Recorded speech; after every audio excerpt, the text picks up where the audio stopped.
Super Saravana ஸ்டோர்ஸ்ல December 16 இருந்து ஜனவரி 15 வரைக்கும் ஒவ்வொரு பிரான்ச்லயும் ஒரு கஸ்டமருக்கு ₹1,00,000 மதிப்புள்ள தங்க நகை பண்டிகை பரிசு.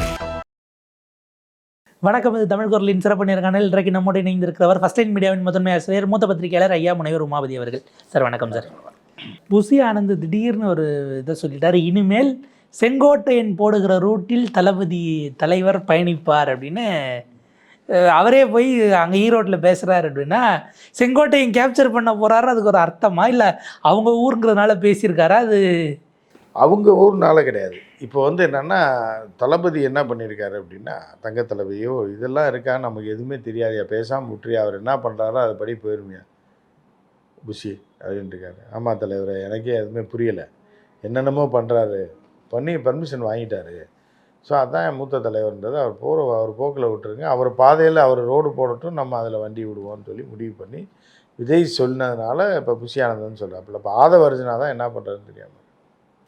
ஏன்னா அவர் மச்சான் வேறு அங்கே கட்சி ஆரம்பித்து பாண்டிச்சேரியில் அவர் ஆக்சுவலாக விஜய் ஆதவர்ஜனாவை கழட்டி விடுறது தான் நல்லது. ஆதவர்ஜனா போன்றவர்களையும், ஏன்னா அவர்களுக்கு ஒன்றுமே தெரியாது. அதாவது ஒருத்தன் ஒன்றுமே தெரியாதுன்னு சொல்லிட்டான்னா அவனை மெயின்டைன் பண்ணலாம். ஒன்றுமே தெரியாதவன் எல்லாமே எனக்கு தெரியும்னு சொல்கிறான்னா அவன் ஆபத்தானவன், கொண்டு போய் நம்மளையும் குழியில் தள்ளி விட்டுருவான். புரியுதான் அவனுக்கு? இப்போ ஒரு டிரைவர் புதுசாக ஒரு வண்டியை கொடுக்குறோம், அந்த வண்டி ஓட்ட தெரியுமானா, இல்லை எனக்கு ஓட்டி பழக்கம் இல்லை ஓட்டுறேன் அப்படின்ட்டானா நம்ம சுதாரிப்பாக இருப்போம். இதென்னாங்க இதை விட வண்டியெலாம் நான் ஓட்டியிருக்கேங்க, 240 போவோம் பாருங்கள் அப்படின்னு சொல்லிட்டு இவனை நம்பி உட்காந்தா நேராக கொண்டு போய் ஏதோ கிணத்துக்குள்ளே விட்டுருவான், இல்லை கம்மாயில் விட்டுருவான். அதுதான் இப்போ விஷயம்.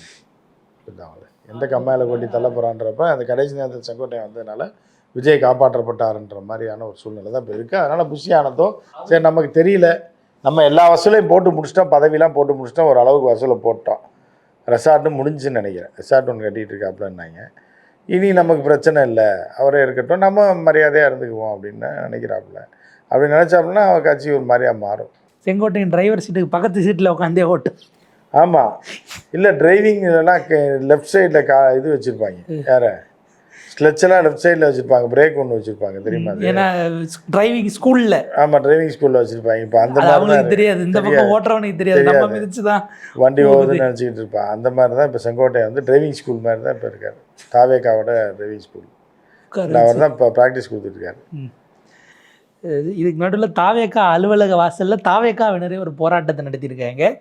என்னென்னா பேனரில் ஆதவர்ஜுனா படத்தை போட்டதுக்காக ஒரு வட்டச் செயலாளரை நீக்கிட்டாங்கங்கிற மாதிரியான ஒரு குற்றச்சாட்டு புஷி ஆனந்த் சொல்லி தான் நீக்கினாங்கிற மாதிரி போயிட்டுருக்கு. இன்னொருத்தர் லோக்கல் மாவட்ட செயலாளர் எல்லா பொறுப்புக்கும் ஒன்றியம் வட்டம் பகுதி எல்லாத்துக்கும் வசூலை போட்டுட்டு பொறுப்பையும் போடாமல் இருக்காருன்னு கட்சி வாசலில் பெரும் போராட்டம். தலைமை அலுவலக வாசல்லே அப்படின்னா எப்படி பார்க்க? ஃபோன் பண்ணியிருப்பாங்க, புஷி ஆனந்த் எடுத்துருக்க மாட்டாப்புல. சரி வண்டி ஏற்றா போகலான்னு வந்துட்டாங்க. அந்தளவுக்கு விட்டாங்களே, புஷி ஆனந்தை தூக்கிட்டு போக மாட்டாங்களே, கொடுத்த காசுக்கு நீ வாயா முதல்ல அப்படின்னு. அந்த காலத்துலலாம் சாப்பிட்டு காசு கொடுக்கலன்னா மாவு அரைக்க விட்டுருவாங்க ஹோட்டலில். அந்த மாதிரி புஷி ஆனந்தை கூட்டு போய் காசையும் வாங்கிட்டு நீ இப்படியா பண்ணுறேன்னு சொல்லி நீ அங்கே வா, எங்கள் கடையில் கொடி கட்டு மாவாட்டு டேபிள் துடைக்க விட்டாங்க. விடாமல் இருந்த இது வரைக்கும் பெரிய விஷயம் தான். அது கட்சியை ஆரம்பிக்காமல் எப்படி சார் இவ்வளோ பேர் நம்பி வசூல் பண்ணால் கொடுக்குறாங்க நமக்கு? இல்லை, அது ஒரு தான் லாட்ரி சீட்டு மாதிரி தான். ஒருத்தனுக்கு தான் 1 கோடி விழுகும், 1 கோடி பேர் வாங்குறது இல்லையா லாட்ரி சீட்டு? அந்த மாதிரி தான் எல்லாரும். இப்போ ஆதவ் சொல்லி கொடுத்த டெக்னிக்கில் தான் கட்சி நடந்துட்டு இருந்துச்சு. இப்போ ஆதவ் டம்மி பண்ணிட்டாங்க, ஒரு வாரம் ஆளை காணோம். செங்கோட்டையன் எப்போ மேலே வந்தாரோ, சார்ஜ் எடுத்தாரோ, அதோட காலியாயிடுச்சு. இதுக்கு நடுவில் நாஞ்சில் சம்பத் கட்சிக்கு போனார். அவர் ஏதோ ஒரு கூட்டத்தில் அவங்க கட்சியில் பேச போயிருக்காரு. அவர் பேசிகிட்டு இருக்கார், மேடையிலே எல்லாம் காராமுறான்னு கத்திக்கிட்டு இது பண்ணிட்டு போயிட்டு வரவே அவர் மைக் எப்படி இது பண்ணிட்டு ஏப்பா அப்படி பண்ணுறீங்க அப்படின்னு நீட்டி பேசின வீடியோ வைரல் ஆகிட்டு இருக்கு. கத்தாதீங்க அப்படின்னு மேடையிலேயே அவர் என்ன பண்ணுவார்ப்பா, சின்ன பசங்க இது வரைக்கும் இந்த மாதிரி மேடையை அவர் பார்த்துருக்கவே மாட்டார். காசு கொடுத்தாங்களேன்னு போய் அந்த மாதிரி பண்ணி விட்டாப்புல. சரி என்ன பண்ணுறது? ஏன்னா வழக்கமாக ஒரு கட்சியில் ஒருத்தர் சேர்றாருன்னா கும்பலாக வந்தான் ப்ரெஸ் மீட்டு, இவர் நாஞ்சில் தனியாக தான் அனுப்பி நீங்களே ப்ரெஸ் மீட் கொடுத்து சேர்ந்துட்டுன்னு சொல்லிட்டு போயிடுறேன்னு அனுப்பிட்டாங்கன்னும் போது அப்படிதான் இப்போ உள்ள காலத்தில் ஒரு செட் ஆகிருக்காருன்ற மாதிரி போக வேண்டியதான். அண்ணாமலை ஒரு பஞ்சு டைலாக் பேசியிருக்காரு. விஜய் இந்த கும்முன்னு இருக்கணும், கம்முன்னு இருக்கணும், கடுப்பேற்ற வேண்டாம் அப்படின்லாம் இருக்கக்கூடாது. அரசியலுக்கு வந்தால் அந்த வசனமெல்லாம் இருக்கக்கூடாது, நீங்கள் ஏதாவது ஒரு கருத்து சொல்லி ஆகணும். திருப்பரங்குன்ற விவகாரத்தில் நீங்கள் எப்படி கம்முன்னு இருக்கலாம் அப்படின்னு ஆவேசமாக விஜய்க்கு அரசியல் அட்வைஸ் அல்லது கேள்வி அண்ணாமலை கொடுக்க. அண்ணன் தானே, விஜய்க்கு அண்ணன் இல்லை தம்பி. சின்ன தம்பி, தம்பிக்கெல்லாம் தம்பி, சின்ன தம்பி யாரு? அண்ணாமலை. ஏன்னா அவருக்கு 53, இவருக்கு 33, இவருக்கு 40, இப்போ தான் 39, 40 இருக்கு, அவருக்கு 50 இருக்கு. அதனால அவர் வந்து அண்ணன், சித்தப்பா முறை வேணும் யாருக்கு? அண்ணாமலை. ஆனால் பார்க்குறதுக்கு பார்த்தீங்கன்னா அண்ணாமலை தான் வயசான மாதிரி அண்ணன் மாதிரி இருக்கும், விஜய் தம்பி மாதிரி இருக்கும். அப்படி இருக்கனால அது விஜய் பார்த்துக்காப்புல. அவருக்கு என்ன அவர் அண்ணன் அட்வைஸா? சின்ன தம்பி அட்வைஸ் பண்ணால் வீட்டில எல்லாம் என்ன ஆகும்? காதை தூக்கி போட்டுருவாங்க. ஸோ அந்த மாதிரி தான் இருக்குது. இருந்தாலும் இதில் வந்து ஒரு உள்குத்து மட்டும் லைட்டாக தெரியும்.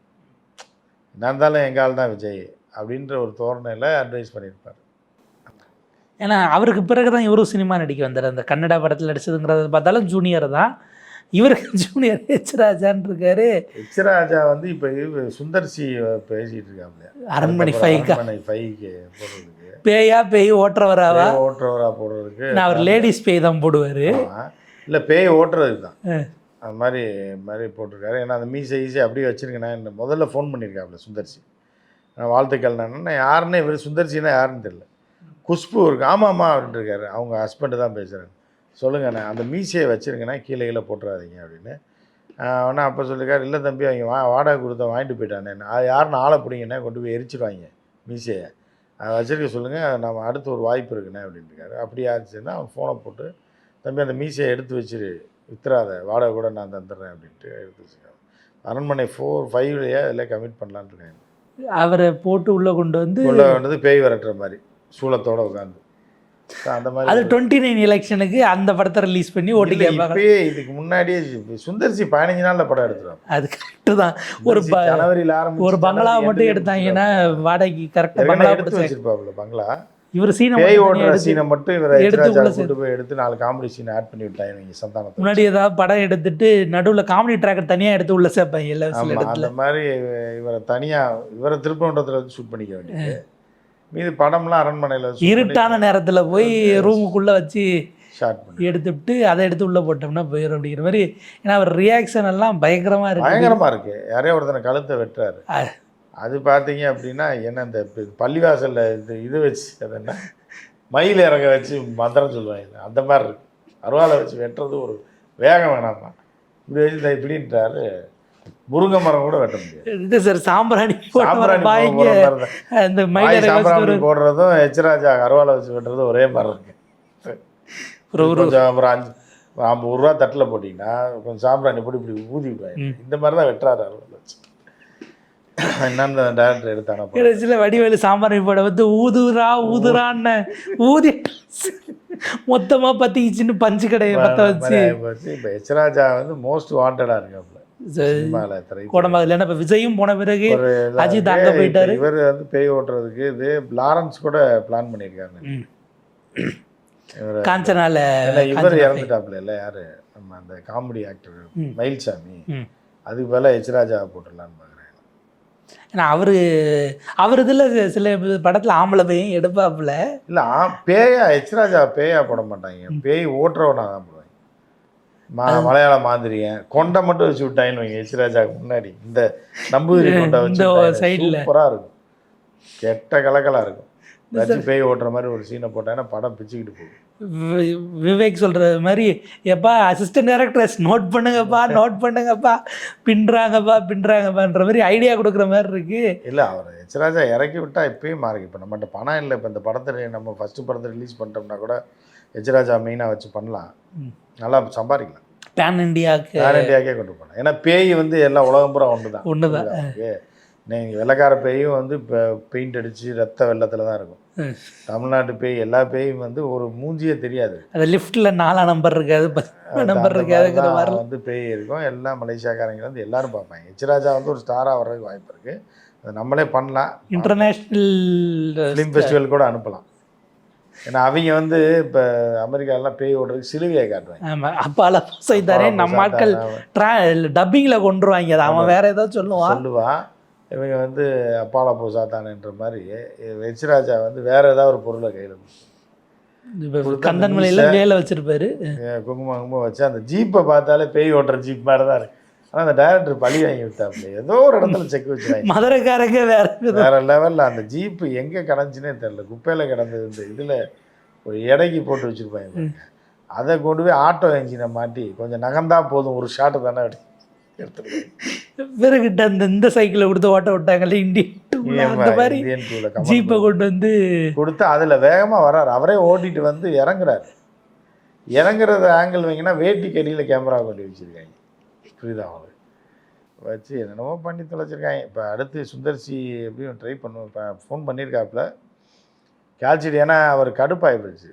ரஜினி படம் ஃப்ளாப், ரஜினி கமல் ஃப்ளாப் ஆன உடனே சரி அச்சராஜாட்ட இறங்கிடுவோம் அப்படின்னு சொல்லி குஷ்புட்ட கேட்டுருக்கல கால்ஷீட் வாங்கி கொடுன்னு. அவர்கிட்ட நான் பேச மாட்டேன், பெரிய தலைவர் அவர் எங்கள் கட்சியில், அது அரசியல் வேறு இது வேறு, நான் தலையிட மாட்டேன், நீங்களே பேசிக்கிங்கன்ட்டுருப்பாப்புல. சரி ஃபோன் அடித்து பேசி அப்படி தூக்கலாம். பதார்த்த ஜோதிடரை பிடிச்சி அவர் கூட கனெக்ட் பண்ணி விடுவாப்புல. இல்லை பதார்த்த ஜோதிடர் வந்து அந்த பக்கம், எச்ராஜாவோட ஜோதிடர் வந்து சிவகஞ்சிலே இருக்காது. அவரை வண்டையாக கிழிச்சிருக்காப்புல எச்ராஜா எலெக்ஷனுக்கு அப்புறம் போய். ஓய் நீலாம் உருப்படி வேற ஓய், எங்கே ஓய் ஜோதிடம் படித்தேன், ஸ்டாலின் வரமாட்டார்னு ஜாதகத்தில் 12 கட்டத்தையும் அலசிட்டேன். என்னன்னா நீங்கள் வந்து ஸ்டாலின் ஜாதகத்துக்கு ஏற்ற ரேஷன் கார்டை கொண்டு வந்து கொடுத்தீங்கன்னா நான் எப்படி நான் பார்க்குறது கொடுத்துருக்கேன். அதான் நானும் சொல்லிட்டேன், அந்த ரேஷன் கார்டில் ஆட்சிக்கு வரதா இல்லை, அதான் சொன்னேன்.